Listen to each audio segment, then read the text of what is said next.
students go first, so, but I'll need a motion to be able to do that. So moved. Second. Mr. Bennett, do we need to roll call that?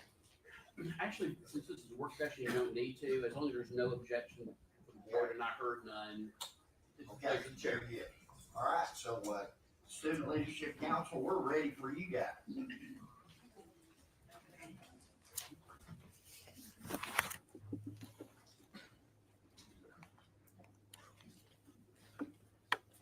Good afternoon. I am Freddie Cohen's. I am a junior at Red Bank High School. Go Lions. First, I would like to thank the board for letting us speak about our experience with Scope and the Leadership Council. The purpose for having the Leadership Council was for us to empower student voices and for us to inform the leaders in the county and district about our experiences at high school, and so we can get out how we talk about what we do.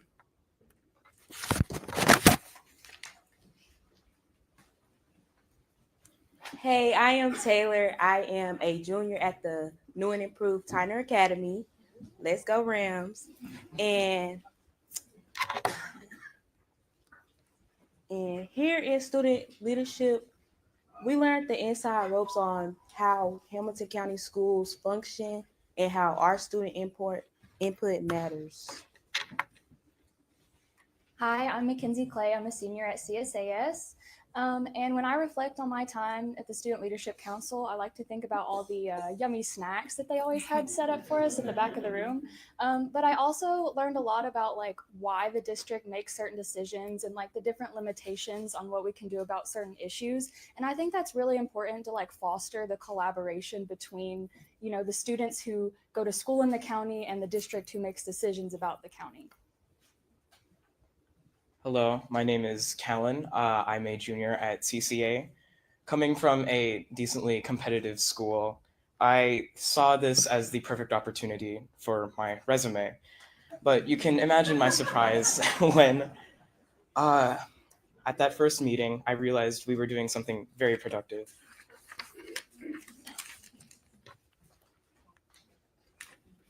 I, along with my student peers here today, were selected among 6 each from both junior and senior to represent our school by our principals. We were then evaluated through a series of video prompts to be chosen to work here with you today. I believe the selection process has made sure that when we meet up each time, every school is accounted for with all of our best interests in mind. Hi, I'm Carly Lewis. I'm a junior at Sell Creek. So today I'll be talking about our design process that we did at the Student Leadership Council.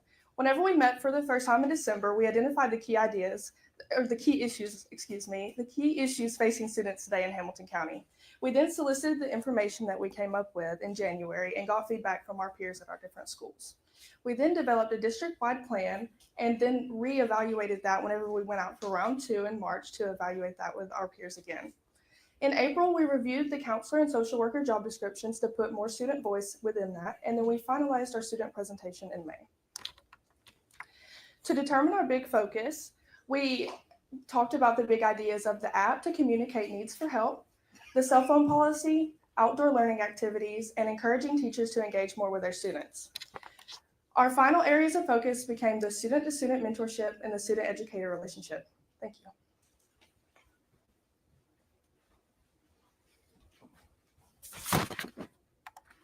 Good afternoon. My name is Herencia Alonso Serrano, and I'm a senior at East Ridge High School. Go Pioneers! And we're excited to share why peer mentoring matters and how it benefits. Peer mentoring fosters connection and belonging. It helps break barriers for first-year students or new students, especially new students. It prepares students for the real world by interacting with many different people.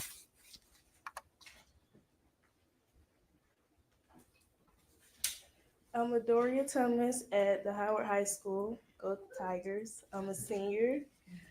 There's many challenges with peer mentoring, but the top 3 would be the language barrier, limited time with meeting with the students, and limited students in the group, being able to meet up with each student and have their little one-on-one time.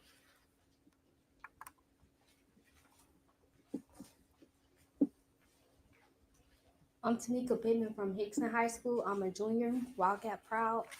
To expand on peer mentoring, I'm going to talk about our a bachelor program at Hickson High School, where juniors and seniors meet 2 to 3 times out the week with our freshmen to provide real life experiences and to guide them through their freshman year.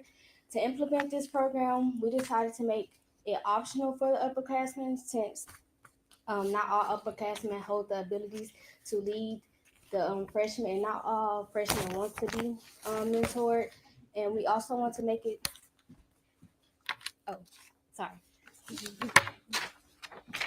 we also want to make it to where we provide better one-on-one time with the freshmen, seniors, and juniors, so that our freshmen can be better mentored and get more personal experiences. Thank you.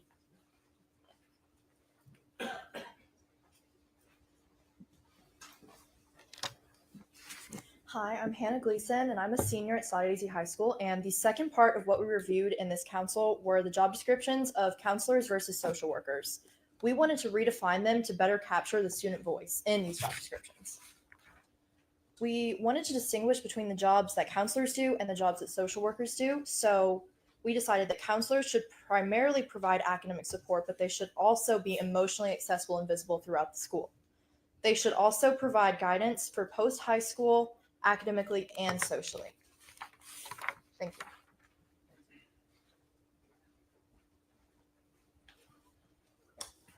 Hello, I'm Bo Cooper. I'm a junior at Cedar Mountain Middle High School, and I'm also a proud graduate of Nolan Elementary.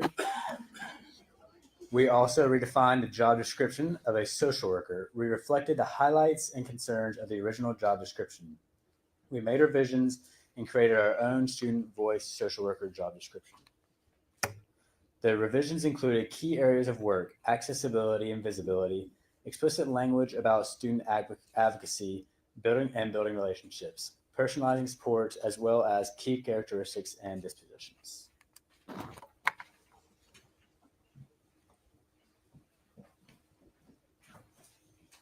My name is Ryan Jenkins, and I'm a junior at Slide Daisy High School, sadly the same school that Steve attended. I'm just joking. We use this slide to summarize the differentiations we made between the two positions. An example of that would be counselors taking a role in academic success and advising. Hi, my name is Sophia Lima. I'm a first-generation immigrant that has firsthand understood the language barriers a lot of students deal with, and we agree that counselors should cooperate with college and career advisors in order to prepare students for life after high school, not just during it. We also agreed that counselors should provide emotional support in a different and more academically productive way than social workers do. Hi, my name is Sophia Pella. I'm a senior at East Hamilton High School, and one of the main priorities we identified for social workers would be to focus on helping students in crises, such as those who are facing homelessness, food insecurity, or abuse at home. Good evening, board. My name is Cameron Conyers. I am a junior at Turner High School. Everyone up there seems so tense. Loosen up. According to the CDC, 40% of students nationwide are experiencing signs of mental health. This is a nationwide crisis. We can implement local changes by implementing regular meetings with students in order to put in an active intervention from mental health leading up to something bigger. Hi, my name is Ilhan Saeed. I'm a junior at Ottawa High School. We also discussed how social workers should display support by visiting school-wide events so students will know that they are there if they need any help with them.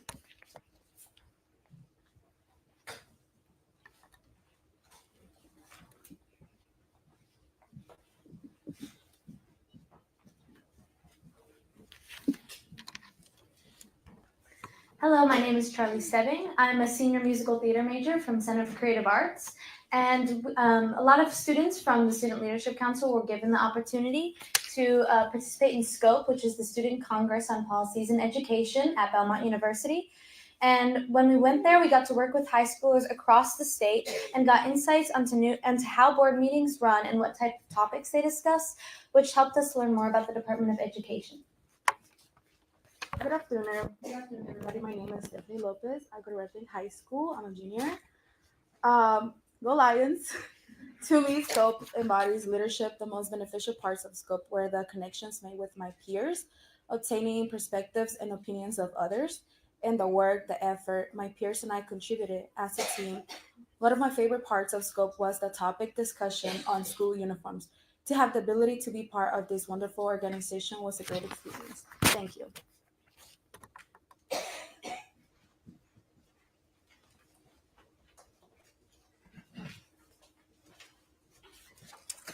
Hi, my name is Tatum Patton. I'm a junior at CSAS and Go Patriots, who has gotten the opportunity to bond with the other students in the Student Leadership Council to find different ways to make Hamilton County schools more accessible and just enjoyable for the students across the county. Hi, my name is Bailey Eves, and I'm a senior at Ottawa High School.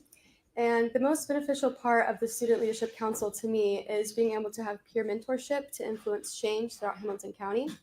So for me, I've been going to the same school with the same people since elementary school all the way up to high school. So being able to come together across Hamilton County to build connections and empower change is very powerful. And it has impermanently and forever influenced me to strive for better for future generations across Hamilton County. Thank you.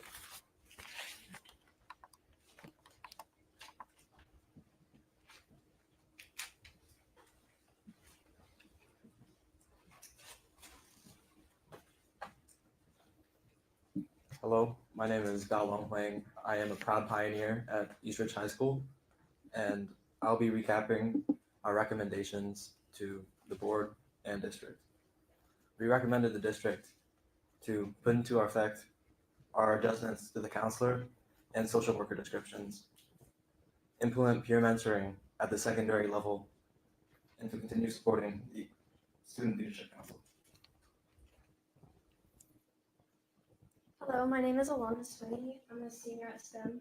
And to conclude, we'd just like to thank everyone who's made this possible, from the students that provided us feedback at our schools, to the staffs of our school, to the members of the district. And of course, thank you for your time and hearing out all of our recommendations. Thank you.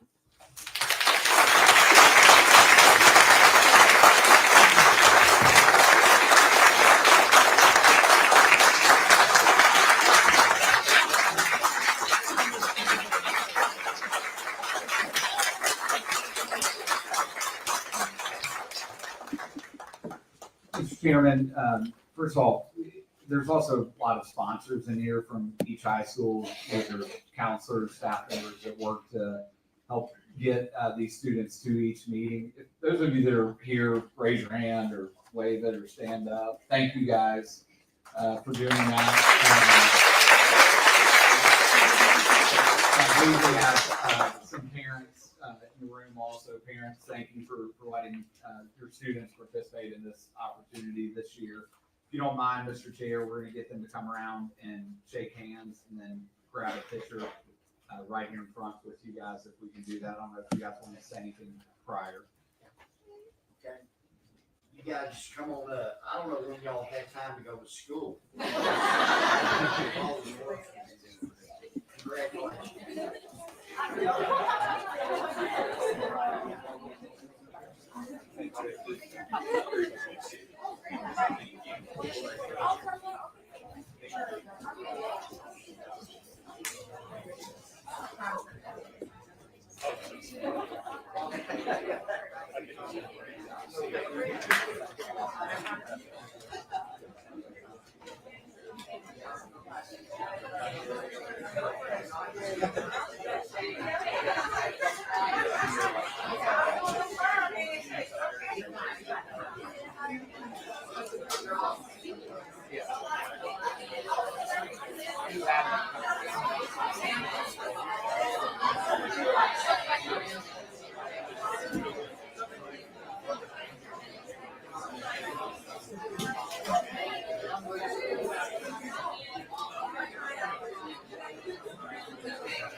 As a social worker, I was very excited and proud to see some of the things that you listed for our job description. Advocacy is a huge part of our professional our ethical code, our code of ethics. And I just wanted to make sure, and thank you guys for really getting at the heart of what social workers do and for placing importance to those roles in schools. I really appreciate the work you've done. Hopefully y'all will run for school board when you're grown.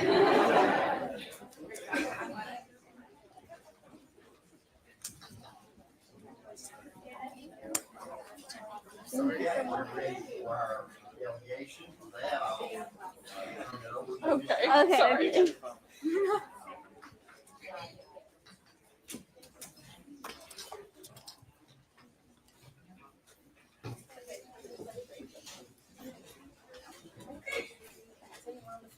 Thank you for your interest in addressing the Hamilton County Board of Education. During your presentation, please address the board as a whole, not individual board members or administrators. Also, please do not present complaints or concerns you have about an individual employee of the school system. If you wish to voice those complaints and concerns, you should contact the central office and ask for a meeting with the superintendent, since the superintendent is responsible for individual employees. Please limit your remarks to 5 minutes. I will tell you when you have 1 minute left. Please state your name, topic, and address. You may begin when you're ready. We will start with Jeanette Armstrong.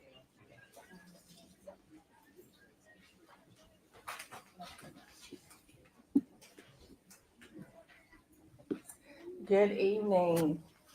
Jeanette O'Markell. What am I supposed to do? Name, topic?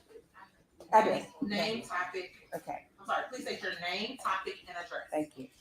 Jeanette O'Markell, PECA Conversations, 6731 Flagstone Drive. This is Teacher Appreciation Week, and I'll be leaving as soon as I finish speaking to go celebrate with teachers at an event. But I'll be watching the Zoom later. But I want you to know teachers are not feeling appreciated, and as a whole. You received the PECA update from me, and I want to be clear. While the PECA team is reluctantly supporting the proposed budget, we are not satisfied. This budget does not include step increases or raises, and we are still advocating for both. The painful reality is that with the revenue currently projected by the county, the only path to increases would come at the cost of jobs. That is a choice we cannot and will not support. The real issue is not mismanagement. The real issue is revenue. For more than 20 years, our district has repeatedly gone to the county to ask for adequate, sustainable funding for our public schools. Each time, we have been met with excuses and finger pointing, often blaming staffing levels at central office instead of addressing the honest cost of educating our children. Let's be very clear again. We are not okay with no steps. We are not okay with no raise. Let me give you a little history. But the PECA team agreed in 2021 to no steps and raises, only to allow the district to raise the classified pay scale. This was also done with the agreement that when funds were available, we would be made whole. In January of that year, of 21, the district was able to fulfill that promise when funds allowed for steps to be returned retroactively, and a 1% raise was added moving forward. Since the 2017-2018 school year, PECA has worked to get 18% increase in maintaining steps. That is an average of about 2.25% each year. We've also conferenced for one-time bonuses totaling $2,000, and last year the starting salaries were moved to $50,000, and everyone got a $1,750 raise. We will not stop working to get what professional pay is deserved. Steps, raises, and insurance are a fight every year, and it will not end until the county changes its funding model. Currently, the county and city provide only what is legally required of sales tax, 50%, but they could both do more. With our county's growth, it makes no sense to me that revenues are somehow down $6 million. That shortfall alone represents our step increases and the half positions we need in schools. That demands some answers. Why is it that every other department, like police and fire, receives budget increases without accusations of waste or bloat? Why is the school system the only one asked to justify every dollar for the past 2 decades? Now, with state funds being siphoned off by private school vouchers, we face even greater challenges. That's why we must stand together and call on the county commission, the community, with a united voice. We need funding restored for the half positions in every school. We need steps and raises. Every one of us knows this. Even a one-time fund could provide the much needed relief this year by providing a bonus for every employee. Most importantly, we need a long-term plan. We cannot continue this cycle of uncertainty and stress every spring. Teachers are tired of it. Saying teachers deserve the steps and the raises is not enough. Making it happen means more.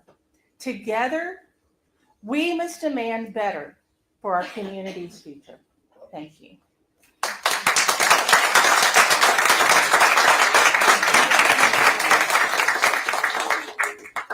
I'm gonna take a point of personal privilege and call Mr. Amir. If I can say your last name, I don't want to do that.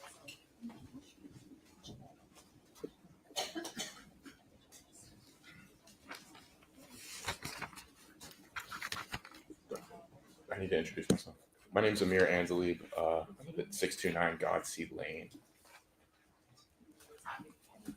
Student support coaches.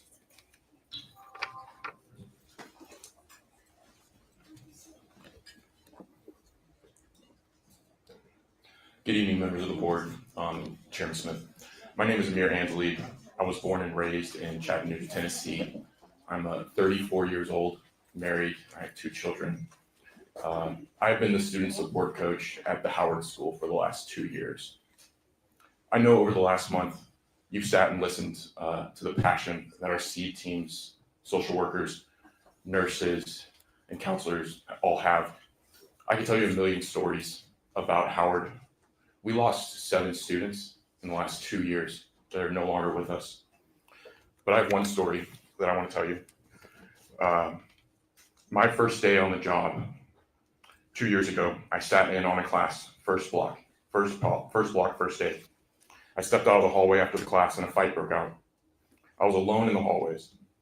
I gathered my inexperienced courage and I jumped in to break up the fight and separate the 2 students. We had a reentry meeting for both the girls when they returned to school. I met both their parents and we talked about what they were feeling the moment before the fight broke out. I taught them about self-awareness and self-recognition and how it was a superpower if you can harness it correctly. As was policy, we put the students on a no-contact contract. About a month later, I got a phone call from one of the teachers, the student who had started the fight was having a breakdown and she couldn't stop crying. And she was asking for me. So I went to go meet her, and through tears, she told me that she found out that the girl that she had started the fight with, she found out that she was pregnant, and she didn't realize that she was pregnant at the time during the fight. She was afraid that she had hurt the baby.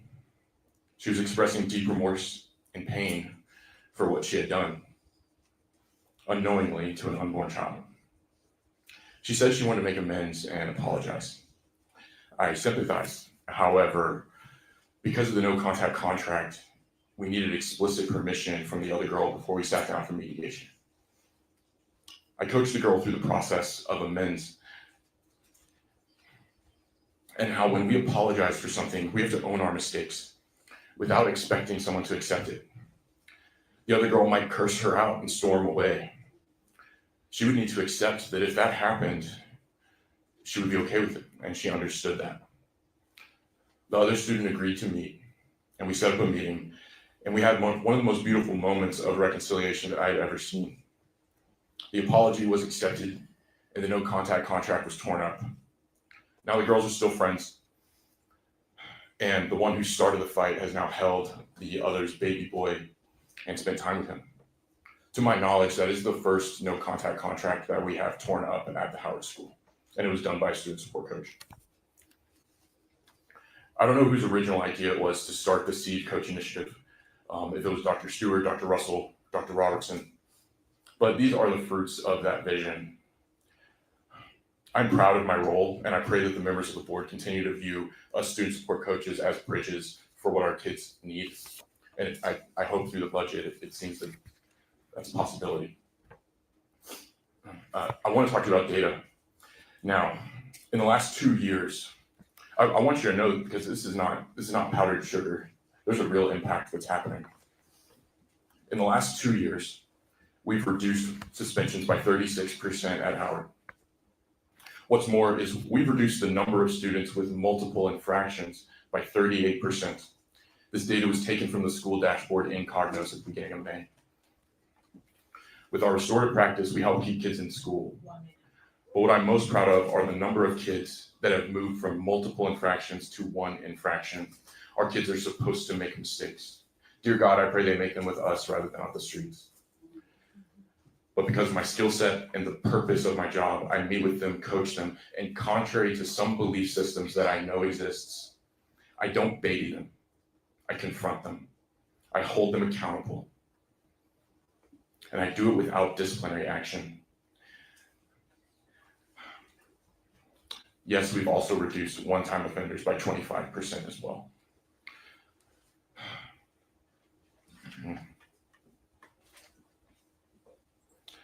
Better behavior leads to better environments in schools. It leads to teachers enjoying their work more, less turnover. It leads to less burnouts, less personal time. I don't have to substitute 3 classes a week because our teachers are engaged. That's a better environment. This is a cyclical thing, and the support is real.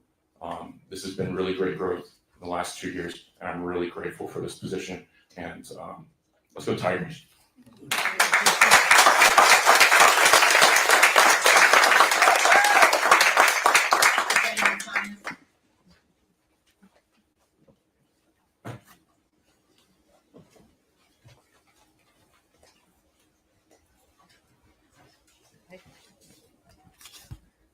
My name is Dana Thomas, 5877 Whitetail Drive, and I'm in zone 9, I think. My name is Dana Thomas. I'm a parent of a child who receives intensive direct support here in Hamilton County. I'm here today not just as a mother, but as somebody deeply concerned with the newest version of the FY26 budget, version 3.0. Still fails to meet the needs of our most vulnerable children. This version of the budget appears to compromise with nearly every department except exceptional education. This is not enough, and I want to be very clear. The community is watching. Families across this county are paying attention to how this board prioritizes or fails to prioritize students with disabilities. Your decisions in the next coming days will speak louder than any mission statement ever will. Our exceptional education teachers and assistants, many of whom have already been told they're losing their jobs this fall, are still in the classrooms right now supporting children like mine. The window to preserve these positions is closing fast, but if you act now, you can keep these professionals in place and protect the consistency and relationships that our children rely on. I understand you're giving us back 6 teachers and assistants. Yeah, that's not enough. Let me be clear. This proposed model, 1 teacher, 1 assistant for up to 12 in elementary and up to 15 in middle and high school, that's not realistic, and that's also very unsafe. Additionally, at some schools, they're going beyond the published ratios. Example, Signal Mountain Middle High School, 1 to 20 for grade 6 to age 22. I'm sorry, that's insane. These students are not interchangeable. Their needs are diverse and unpredictable. When a child with a behavioral episode in a classroom may need one adult to safety intervene while another supports the rest of the children, this model leaves no room for flexibility. That is way too many students for one adult. It places both students and staff at risk. Trust me, I've been there with my own child. And this isn't just about supervision. These children deserve more than just to be managed. They deserve to be taught. They need individualized instruction from trained educators who know how to support them. 1 teacher, 1 assistant cannot provide effective, differentiated instruction to a classroom full of students with highly complex needs. And let's not forget about the 12 to 15 students who may need to attend gen ed during the day. How is 1 assistant supposed to assist and help modify all their work to meet each student's needs? It cannot be done. My daughter is in 4th grade. She has attended the same school since kindergarten, surrounded by her peers, siblings, teachers, and therapists who know her, support her, and love her. Last month, when I was told the program won't exist at her school anymore, that she may need to leave her school that she attended since day 1. Yes, I've been told that she can choose to stay there, but without the program and staff needs, that's not a real choice, that's abandonment. When I told her that she may have to leave, she screamed no. She doesn't understand why. Honestly, I don't either. How do you explain to a child that she's been forced to leave her school, her friends, her therapist, and not because she did anything wrong, but because simply she learns differently than anybody else? She deserves to stay in her neighborhood school. She deserves the same sense of belonging, stability, and dignity that every other student receives. The board's decision on this budget will show families how you value the most vulnerable children in your school district, who you were voted to protect. You still have time to fix this. The people who support our children are still here, but you need to know that you have a job. They need to know that they have a job to return to. And P.S., replacing the cost with RBTs is not the same as assistants.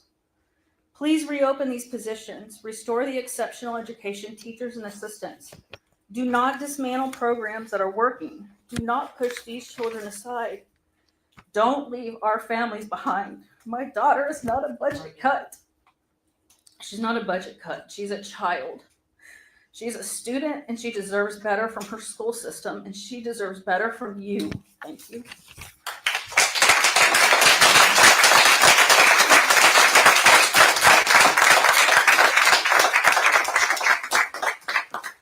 Andrew Benson.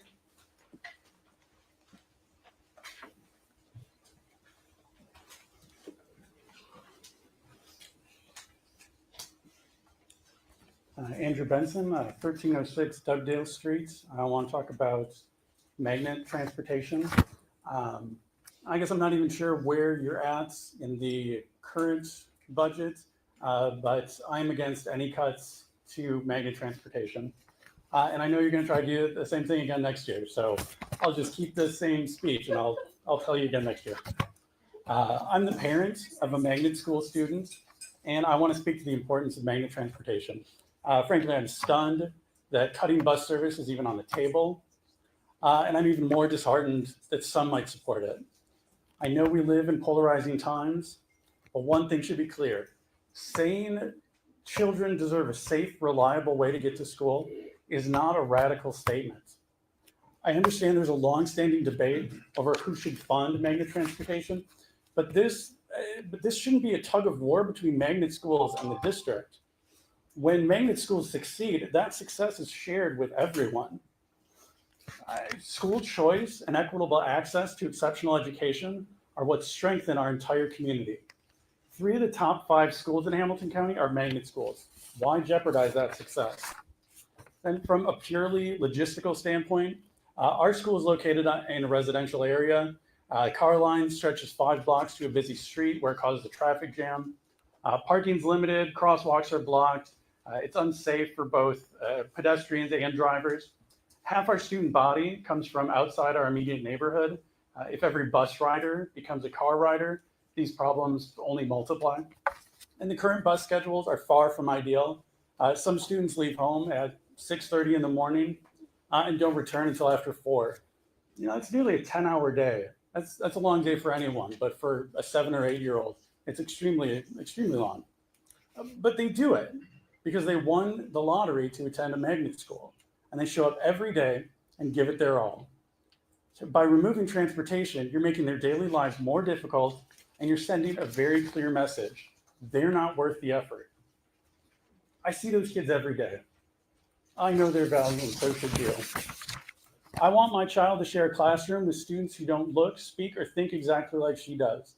I want her to embrace those differences, develop empathy, and understand that we shouldn't fear or resent others for where they come from. And I want those same opportunities for every child, not just those whose families can afford to buy into the right district. Transportation should be a guarantee, not a barrier. I don't want to sound alarmist, but my fear is that in 30 years, we'll ask, what happened to Hamilton County? And the answer will be, we let our schools fall behind. We failed to invest in our kids. We told ourselves, it's not popular, but at least it's a balanced budget. And that's not good enough. Approve a budget that fully funds our schools, keeps magnet transportation intact, doesn't remove a single nurse or social worker, and yes, give the teachers the raise they deserve. Thank you.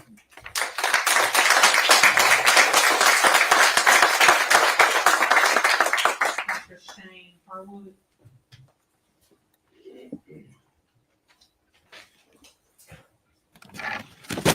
Shane Harwood, topic is serving students, 5012 Old Chestnut Ridge Road. Thank you. So I want to thank you for the opportunity to speak this evening. As I shared, my name is Shane Harwood, and I'm grateful each day to work alongside so many amazing teachers, staff, and leaders as we collectively serve and support our Hamilton County students. Throughout my 27 years in Hamilton County, I've proudly served as a teacher, coach, assistant principal at all levels spanning elementary school all the way to high school before being led to serve as the Rock Point Learning Community Superintendent. Over the past few weeks, members of our community have observed the current budget process, and many have taken notice as a variety of supports, services, and positions have been discussed, debated, and even justified after being mentioned as considered cuts. With a number of stakeholders and community members elevating their voice in a variety of ways, it has been inspiring to watch as more within our community are beginning to better understand how each and every support, service, and position works together to directly or indirectly meet the academic, social, and emotional needs of the 45,000 students who call our wonderful county home. During this process, I've appreciated the board's diligent efforts to gather information and make informed decisions. With several roles, including that of the community superintendent, garnering questions, I thought it might be helpful to highlight how those serving in this role provide daily support to schools, families, and most importantly, students. As principal supervisors and supporters, community superintendents serve as the primary contact and connector for our 76 school principals at any time, day or night. On any given day, community superintendents are in schools, observing teaching and learning, serving as thought partners with principals and other stakeholders, and providing guidance and direction as issues or needs arise. As principals identify the need for additional supports or resources beyond the capacity of their school team, community superintendents also facilitate connections and support planning that utilizes the expertise of vital school partners, including our learning community academic leads, district content leads, district social emotional support staff, district behavior staff, and others depending on the need. Community superintendents also monitor school action plans, conduct observations, provide coaching support, facilitate learning walks, participate in school leadership interviews, celebrate school staff and student recognitions and successes, and much more. In reviewing the list of responsibilities just shared, there are very clear connections that point directly to serving students. If any of our board members have any questions about how specific positions or roles either directly or indirectly serve our students, please feel free to connect with any of our community superintendents, and especially those who serve schools in your district, as we'll be glad to share additional information as needed. In reflecting back on the 14 years that I've served as principal, it is both amazing and somewhat daunting to see how much the needs of students have increased and how those needs seem to be outpacing capabilities to fully equip and support our principals, teachers, staff, and families in service of our children. We've been pointed in such a positive direction by Dr. Robertson with our staffing model, and I greatly appreciate his vision and intentionality in providing more school-based resources to schools than we've ever had before. I know principals and school personnel have not only been appreciative of the additional school-specific supports, but have also seen the positive outcomes from having them and become very, very worried at the thought of not having them. In closing, I'd like to highlight the recent remarks shared by some of our county commission members, board members, and constituents regarding school funding. In those discussions, the notion of community members having an opportunity to vote on a referendum for additional school funds has been mentioned. As a longtime Hamilton County resident and public educator, I've experienced times where such an action is talked about but never acted upon. As a taxpayer and someone who believes that our public education system is one of the most important foundational pieces of our community, I'm hopeful that a budget can be passed and that those serving in leadership positions will provide the opportunity at a later date for our community members to show their beliefs around the importance of and necessity of pouring into public education through their vote. Thank you so much for all you do in supporting us as we collectively serve our students well. Thank you.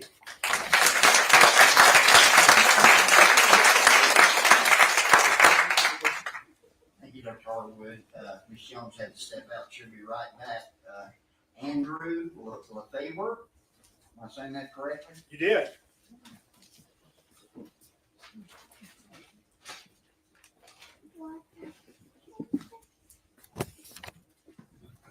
Good evening. Thank you all for allowing me the time. I appreciate it.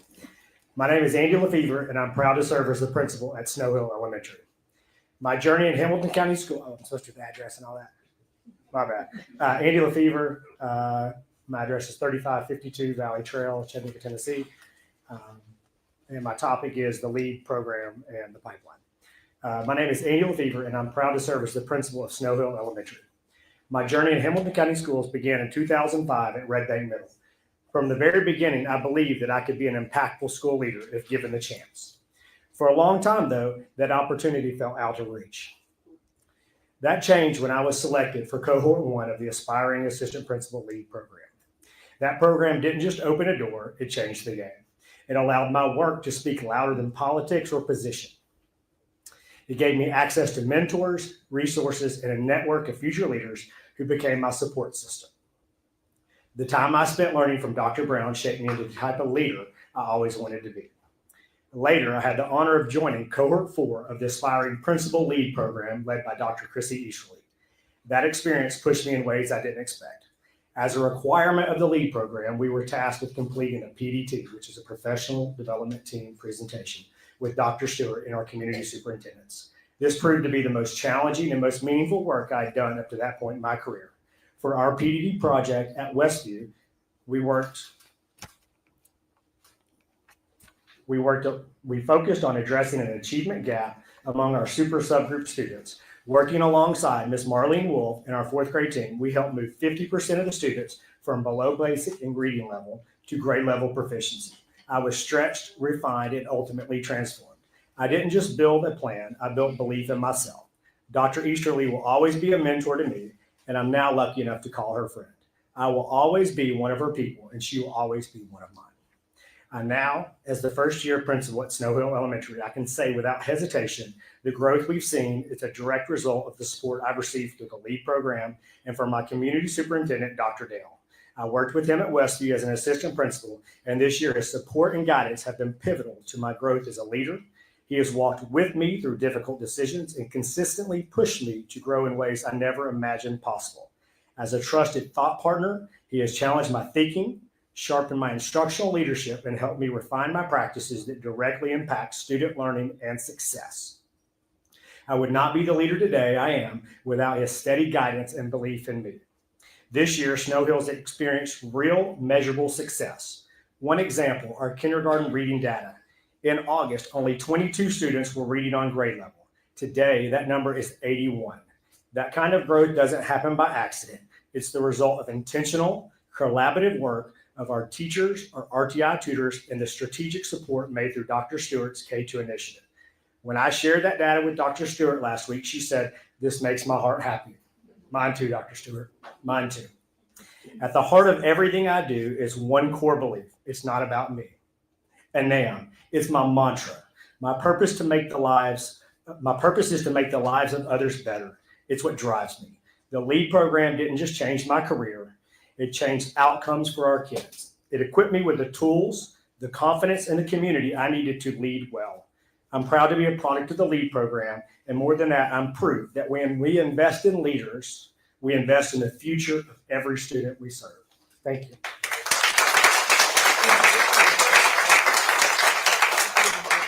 Thank you. Dr. Lee Ziegler.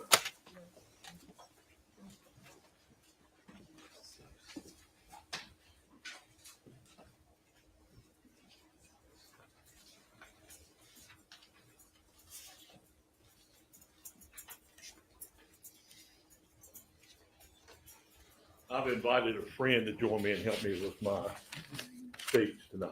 So She's a lot smarter than you I am. She is. She's a lot prettier too. Yeah.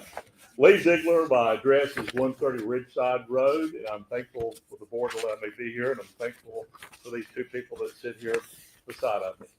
So it is my privilege to serve as the principal of Hickson High School for the last 5 years. During that time, our school has made tremendous strides in academic performance and overall success. We have been recognized as a level 5 school in the last 4 out of the last 5 years. Most recently, we were honored as a reward school, and we've earned a letter grade of B, just 0.3 of a point from an A. We're going to get there. This marks significant transformation from previous years when Hickson was typically rated as a TBOS level 2 or 3, sometimes 1. Our growth is the result of many factors. At the heart of it is our outstanding students, a dedicated faculty who consistently prioritizes student success, and a great board member as well. However, these are not the only reasons for progress. Under the leadership of former Superintendent Dr. Brian Johnson, and at that time, Chief School Officer Dr. Justin Robertson, made key systemic changes were introduced that laid out a strong foundation for both school and student achievement. One of the most impactful changes was the establishment of school learning communities, community superintendents, and academic leads. While previously we relied on school directors over grade bands, this transition to learning community with dedicated superintendents marked a significant and strategic shift in how we operate. These new structures have allowed us to better support our school and students across the district. Good afternoon. I'm Leandra Rogers, 9026 Dallas Hollow Road. I've had the privilege of serving as a principal at Central High School this school year. Prior to that, I was honored to lead Hickson Middle School for 12 years. As Dr. Ziegler mentioned, the structural shift to learning communities has had a profound impact across our district, and I've seen the impact firsthand. Over the years, I've had the opportunity to work with 2 community superintendents and 2 academic leads across 2 different learning communities. Their support, guidance, and intentional focus on developing me as an instructional leader have truly been invaluable.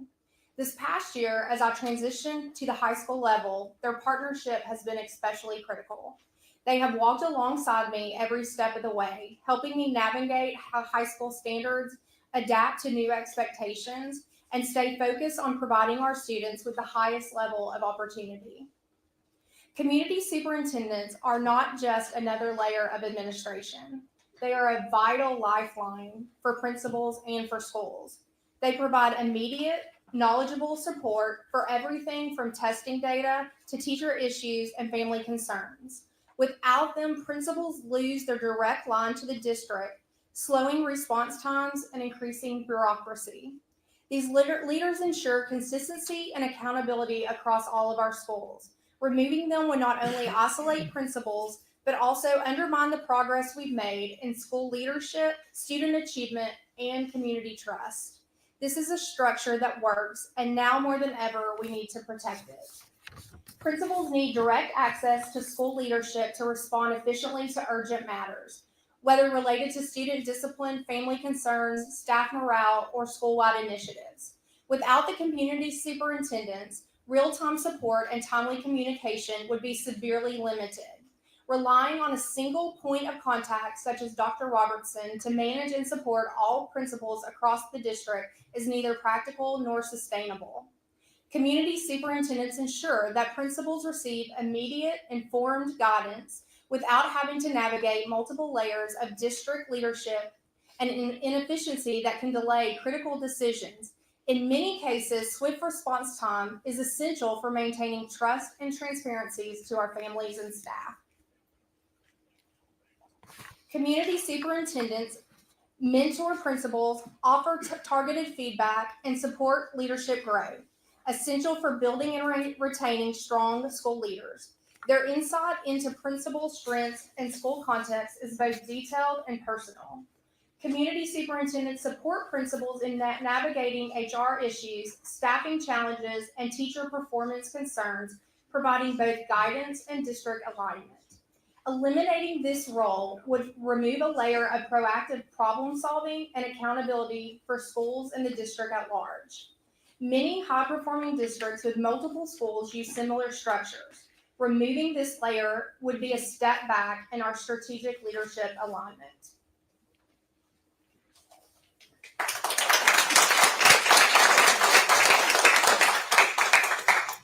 Karen Hollis.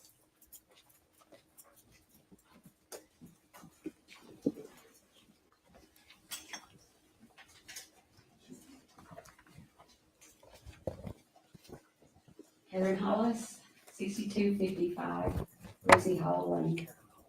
And I want to talk about the changes, the positive changes throughout the years, or you can also call it I'm old.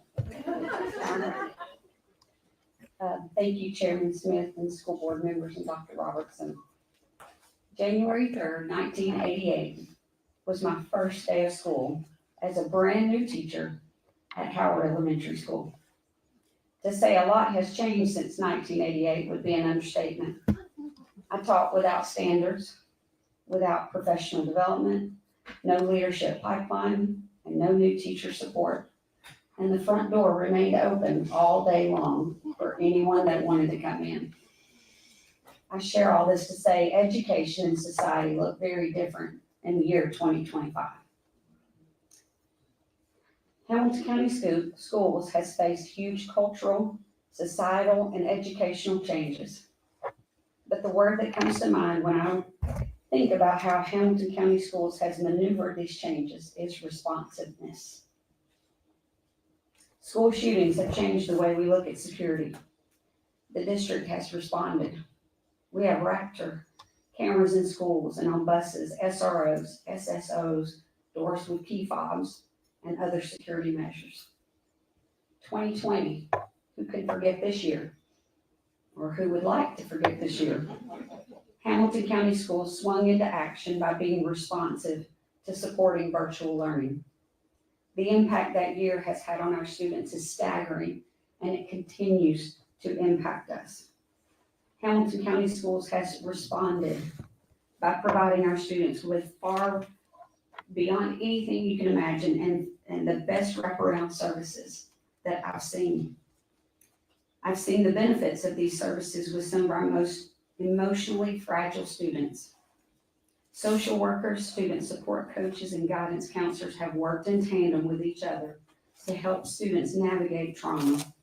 We have students that are experiencing things that I never had to face as a child.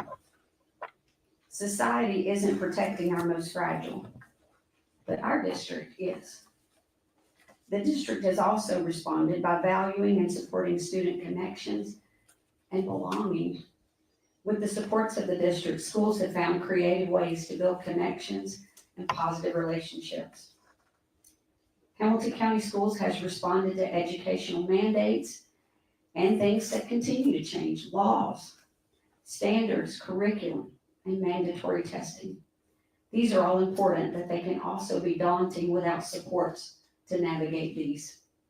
Our content leads and instructional supports from teaching and learning department have been instrumental to the exponential growth of our teachers, which directly impacts our students. Our teachers are some of the strongest in the nation. The options students have in Hamilton County is impressive, and these choices have been born out of the responsiveness of Hamilton County, insisting our students be future ready. Very few districts offer this many pathways for students, and we are the model. In closing, I want to say that this responsiveness to the needs of our students, families, and community, it's a weighty responsibility. One that I know Dr. Robertson and his cabinet, and I, and other employees, we carry every single day. I've been in Hamilton County for 37 years for a reason. It matters who I work for. It's been a pleasure to serve under Dr. Robertson and his cabinet. They're the team that continues to respond to the needs of our students and community. Theodore Roosevelt once said, and I'm sorry I'm getting passionate about that. Theodore Roosevelt once said, the best prize that life offers is to work hard at work worth doing. I'm thankful for this leadership that believes teaching is the work worth doing and that every student is worth the hard work. Please consider that as we try to pass a budget that continues to be responsive. Thank you.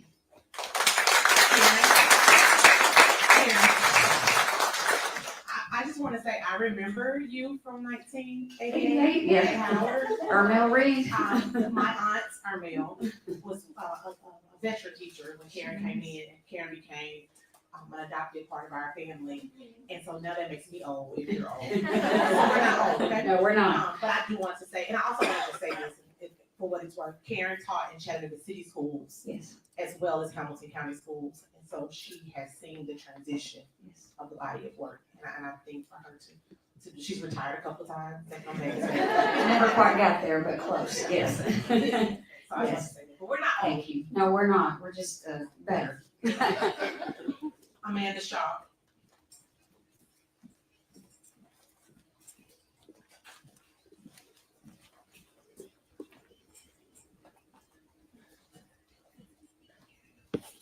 Hello again.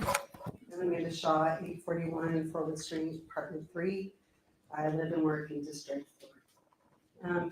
I'm here tonight. I've been in front of you a few times now, first as a mom, and thank you for listening to my story. I shared documentation about the standardized testing overkill that has directly impacted my own family. And then I stood before you as an advocate for 45,000 Hamilton County public school children who couldn't speak for themselves. And that was to prove that documentation, or argue rather, that there's a direct link between over-standardized testing and chronic absenteeism. It creates an equivalent gap or opportunity gap for many children in our district that are already losing attendance time because of family issues outside the home. And then when we compound that with how many days we take with the standardized testing, we've made them chronic absent. So tonight, I'm here one more time well, not one more time. I'm getting used to this in your faces, but I'm here as a teacher. I was reminded today, some of the documentation I shared with you, the hidden hours that standardized testing take from our kids and from the teachers. I document that for you in that first one I shared. But today as a second grade teacher, we wrapped up our benchmark testing. And so It's usually about 50 minutes, but it took about an hour and a half in our case. Lots of tears and an all-out brawl in my class, first one this year that I had to break up. And then we all had to calm down. And then at the beginning of the week, though, I wanted to share this with you. I asked my kids, second graders, why do you think I gave you tests? What do you think? I have a purpose for it. And one bright-eyed, bright smile little boy, the best dreads, all over. He raised his hand. He said, "Ms. Shaw, it's to see if I'm listening." I said, "Wow, that is amazing," because it's true, right? I should be testing them to see that they're listening, that they're catching on. And I want to thank you first tonight for listening. So I believe that you have, and that you've heard my requests, and you've seen the documentation. I know there's a lot to do still, and so tonight you have a test, and we'll see what you vote on. If we can get at least a good start with one benchmark starting next year, because remember, even if we take away the benchmarks for K-2, there's still 43 hours that our K-2 students will be in testing, standardized testing. Okay, that's not okay. That's still 12 days. That's 3 weeks, all right, of their lives. And remember, that's not when they have the doctor's appointments, the dentist appointments. So we need to really work. I'm asking you to advocate and reduce the overlap with the remaining tests. I'm here. I know there's a ton of teachers that would love to help out. I will work overtime with that, just so we can minimize those tests. There's a lot of them that do the same thing. So let's get that down, streamline it. 4th grade and 6th grade would still be 32 hours. That's 9 days, so equivalent of about 2 weeks still, if we take away 2 benchmarks. 9th grade is 6 days, so about a week. That's the best one I saw. And then 11th grade is still 8.5 days, so about a week and a half without 2 benchmarks. So if we take that away. And remember, the 11th grader, that's a really good example in terms of she's not even in benchmarks, but the hidden hours in the whole test in terms of routines and how that affects the whole school. So like I said, it doesn't solve all the problems, but thank you for listening. I'm asking for accountability in the testing. Please help us align the test with what we're really teaching. There were so many mistakes today on that PACE test. They misspelled pollination on the sheet to check the work for a 2nd grade. So my 2nd graders were supposed to be able to spell that, but we misspelled it on the checklist. And at the high school level, let's make sure that standardized tests prepare our students to be post-high school ready. And again, will you pass the test today, Hamilton County Board members? I know you will. And thank you for listening. Jeremy Barrett.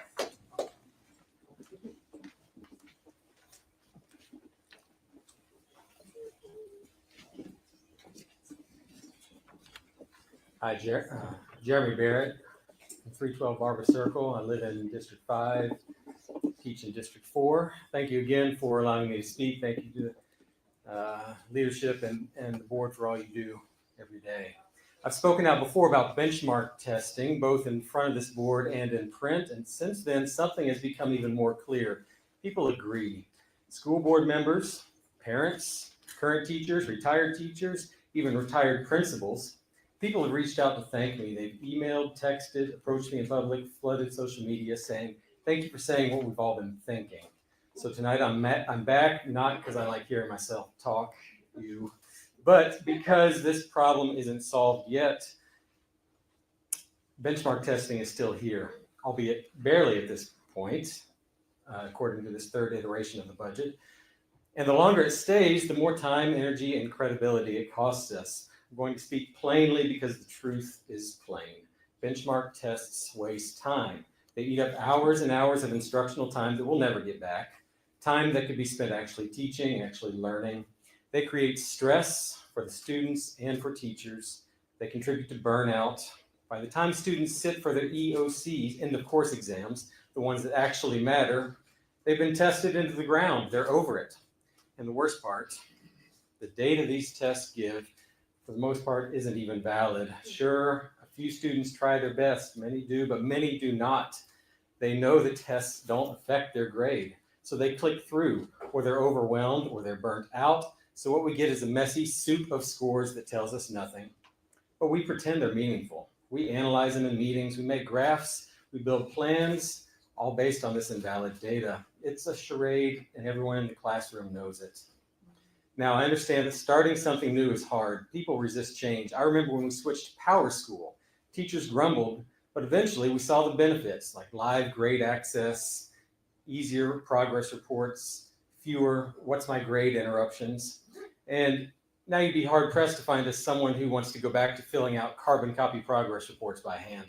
But benchmarks, no one would fight to keep those. No one would beg you to bring them back. I bet we've reduced it down to 1 on this proposed budget. I bet no one's called or emailed to complain about that. There'd just be relief. Because this isn't a bold new initiative that just needs time to win us over. We've given it time. What we've learned is it's not really helping. We don't need another test, not even one. We need trust the teachers to teach, trust schools to assess in ways that are authentic and meaningful. Trust us to know what our students need because we're right there with them. So let's stop pretending this is useful. Let's stop burning through time, money, and morale like we have an unlimited supply of those. It's time to let this one go. Thank you.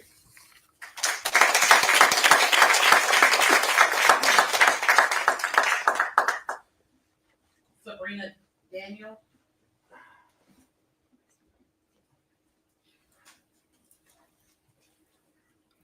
Hi, my name is Sabrina Daniel. I live at 4410 Maryland Drive, Chattanooga, Tennessee, 37412. Thank you, Dr. Robertson and Chairman Smith and all the board members who are here listening. I'm sure you're a little bit tired, so if you need to stand up, that is totally fine with me. I'm gonna do this not like a water fountain, which I like to communicate, but like a fire hydrant. So I'm not being rude, I'm just trying to get through. If you have any questions, possibly I can answer, as long as it's not on my time. Okay, subject, taxpayers' bullet points for decisions regarding, budget has gotten to be such a negative word. I'm gonna call it a spending plan, concerns for HCDE. I share these as my perspective, not those of any other organization that I'm a member of. 1, HCDE will present a balanced budget every time to the Hamilton County Commission. We all have to live within our means, whether it's personally or organizationally. 2, if necessary, in order to balance the budget, spending plan, cuts will be made by shrinking the central office instead of cutting programs that directly affect our children. 3, required school staffing. Teacher-student ratio 1:20 in a regular classroom. Nurse on site, counselor on site, principal, assistant principal, police, or resource officer prepared to defend our children. Cafeteria staff, custodial staff in small schools where children thrive through thorough academics and personal relationships. 4, lobby our governor to institute a statewide program to recruit former Marines as educators, administrators, and teachers. Every teacher will tell you that respect and behavior are 2 of the top problems in the classroom, in addition to children who do not speak English. Princess, I believe that this one idea could transform our public school system. 5, a regular classroom size, we talked 1 teacher to 20 students. I've heard, kind of hear all kinds of things, but I've heard on the grapevine sort of increasing class size to 28. Totally unrealistic. I have taught for 17 years. I also have an administrative degree, so I know that that is not the best. 6, elective elementary Bible classes. The Bible's the world's most read book. It would be a shame for our students not to be exposed to this book, which has revolutionized our world. We want to turn out well-educated students, teach Judeo-Christian values, continue our character education program, and civility. Maybe this would be a place in dealing with our rampant school shootings, not here, but other places. Morally, we don't murder. Thank you for your time as you please consider balancing the spending plan without doing so on the backs of our children. Sincerely, a retired educator, Sabrina Grace Daniel. P.S. There's a verse that I like, Ephesians 6:1. I'll let you look it up. Note, teachers are, and I'm going to confess, I don't know Latin, but I do know this phrase. In loco parentis, in place of the parent. Children need to be taught to obey their parents as well as their teachers.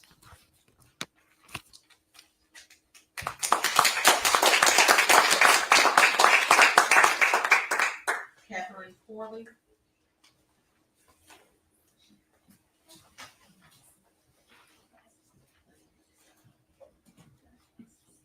Hi, I'm Kathy Corley.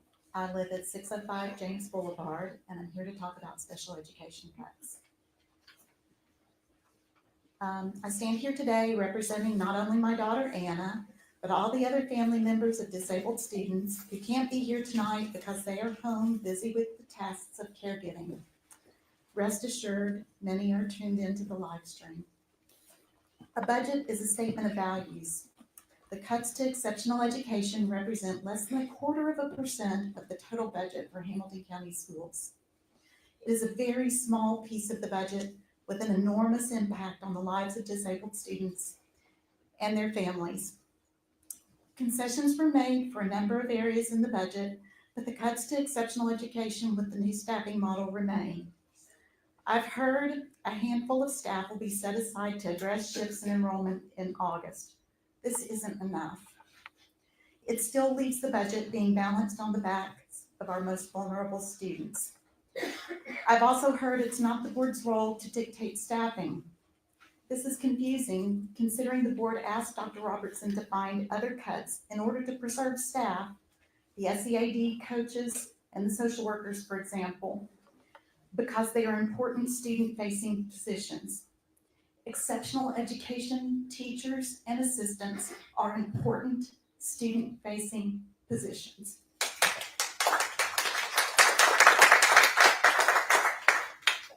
You might think that the published staffing ratios represent caps. The published staffing ratios are being exceeded. My daughter's school is budgeted for 1 teacher to 20 IDS students ranging from 6th grade all the way up to age 22 postgraduate students. Too many students for 1 teacher and too broad of an age range.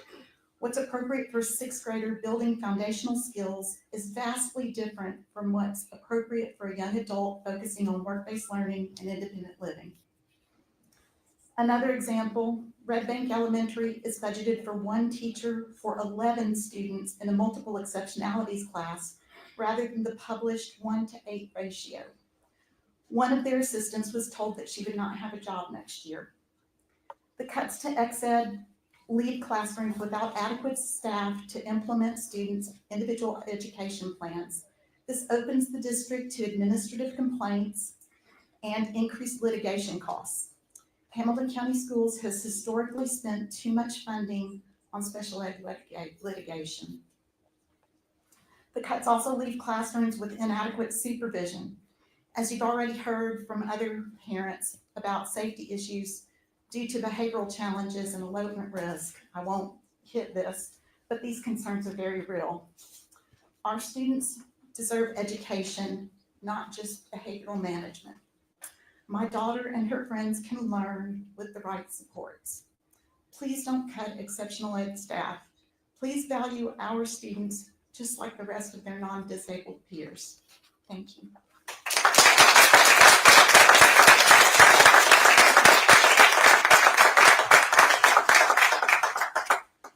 Laura Old.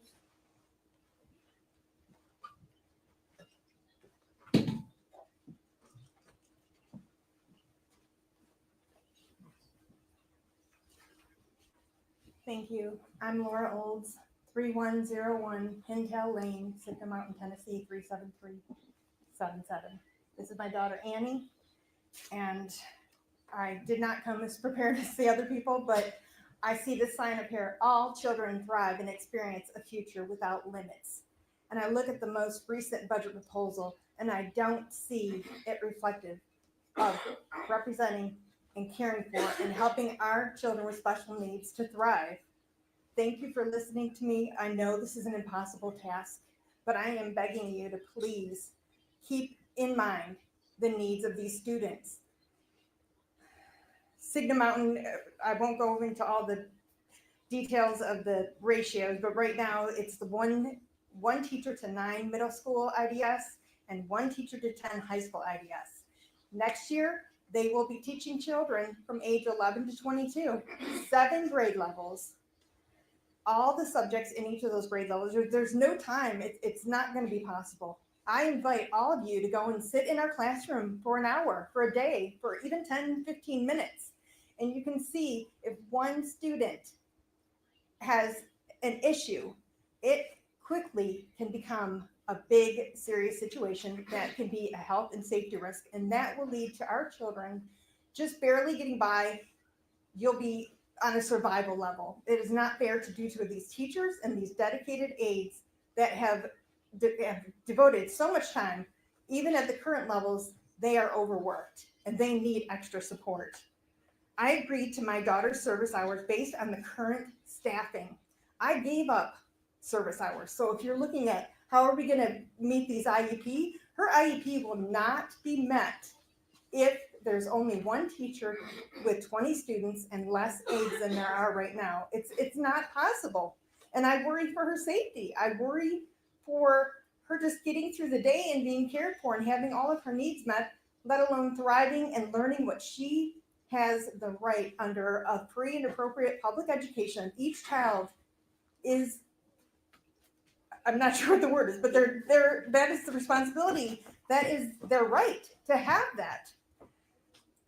There's a mom who couldn't be here today, and I'm just going to point this out. She's home with her child, and she said one thing that has not been addressed in regard to children like her son and students in the multi-handicap class is that the Hamilton County policy for lifting is that if one student is over 30 pounds, they require a 2-person lift.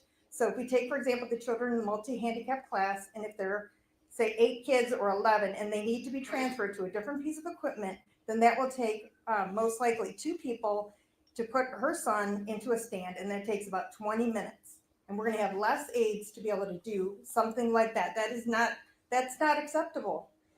Under the IDEA, the Individuals with Disabilities Education Act, placement decisions must be made by the IEP team, which includes parents, and must be based on the student's individualized needs, not on district-wide staffing decisions or budget concerns. Additionally, IDEA requires that children with disabilities be educated in the least restrictive environment, which is defined as a school that they would attend if not disabled, unless an IEP team determines otherwise. I have heard Dr. Robertson say recently at different meetings that I've attended that this is better servicing our students. It is not. It's actually putting our most vulnerable students at risk. It's placing an unrealistic and unfair burden on our committed teachers and aides, and it leaves the district in a bad position legally and otherwise, and there's no good way that they can meet each child's individual IEP goals. I'm going to have to go back and do my IEP again, because there's no way that they can service my daughter with everything that she possibly needs with less staff. These teachers are dedicated, and we need both of them, and we need all of our aides.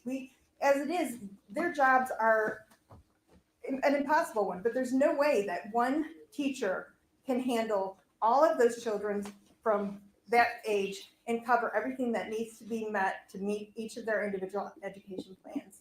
I beg of you to please Please fight for our children, fight for all of our children. And I'm sorry that we're in this position, but we need to find a better way to fund this. We need to find a better way to make sure that our children will thrive and they won't just be set aside. Thank you very much.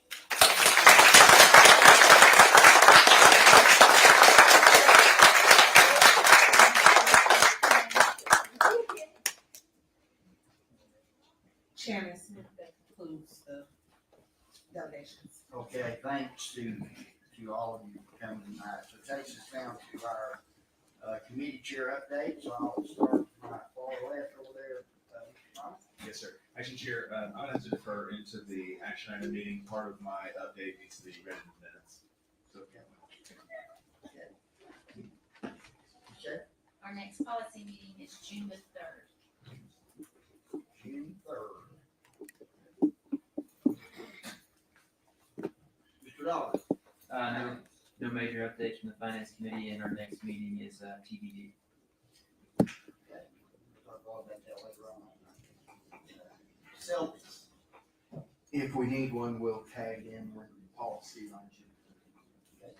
And then, down there at the end, Mr. Strong? No update. No, no, sir. No updates. Okay, there you go. This would be the time we normally discuss our agenda, but we're 7 minutes left here, so I'm gonna adjourn our work session, if it's okay with all you guys, and then we'll take a brief little break, and we'll discuss our agenda during our agenda. How about that? So I'll adjourn this work session. We'll take about a 10-minute break.